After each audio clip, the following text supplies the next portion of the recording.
I didn't find out I was cut until the seating chart leaked. Not from my brother, not from my parents. From a cousin who texted me a screenshot followed by a hesitant, "I thought you'd be there?" I wasn't. My name had been crossed out as if I were dead weight. When I confronted my brother, his fiance's voice cut through the phone line, sharp and smug. "It's our day. We don't want distractions." Distractions? That was me. The sibling who had covered his lies in school, lent him money in college, kept his secrets when he couldn't. I was a distraction. And my parents? They stayed quiet.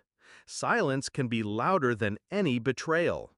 So I packed a bag, booked a vacation, a week away, sun on my skin, ocean in my ears. Let them celebrate without me. Let them think I was wounded.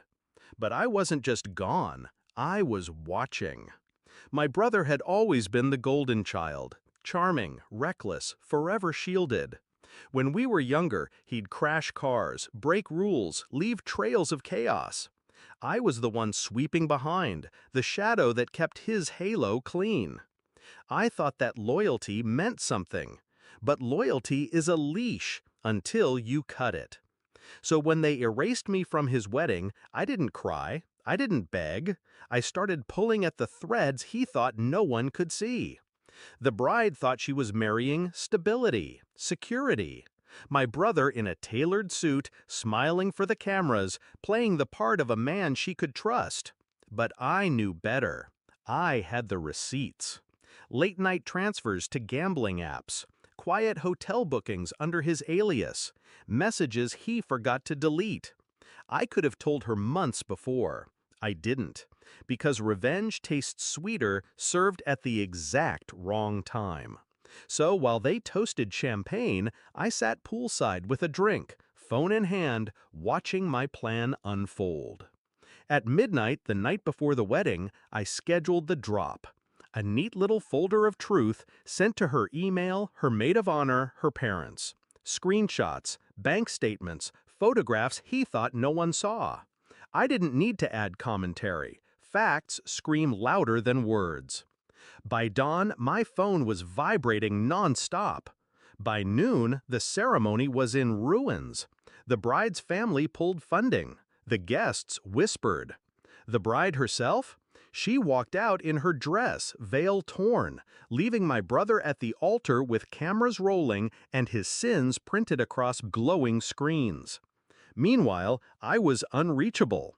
No service, I'd set my voicemail to say. Out of range. But I was very much in range, watching the implosion from afar, every frantic call lighting up my phone like fireworks. My mother's voice cracking, "Where are you? You need to help us fix this." My father's growl, "Do you know what you've done?" And my brother, begging, "Please, please pick up. You can explain. You can fix this." Fix this.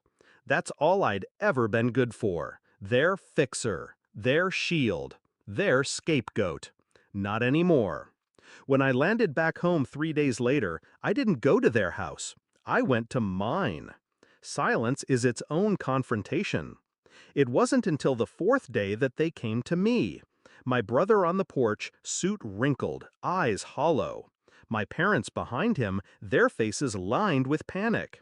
He started to speak, but I raised my hand. "You erased me," I said, calm as stone. "So I let the truth erase you." His lips trembled. My mother tried to step forward, but I shook my head. "Do you know what it feels like," I whispered, "to be cut out of your own family's story? To find out you're not even worth a chair at the table?" They didn't answer. They couldn't. I leaned in close enough that my brother had to look at me. "Now you know." The silence that followed was heavier than any shouting. They left without another word. And me? I went inside, shut the door, and felt something I hadn't in years. Peace. Not triumph, not rage, just peace. Because revenge isn't about destruction, it's about balance. And for the first time in my life, the scales were even. Sometimes I think back to that cousin's text, the screenshot of the seating chart with my name missing.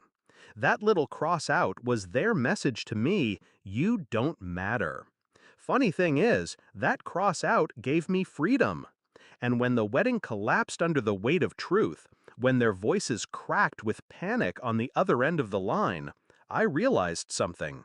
I didn't need a seat at their table. I was the one flipping the table over.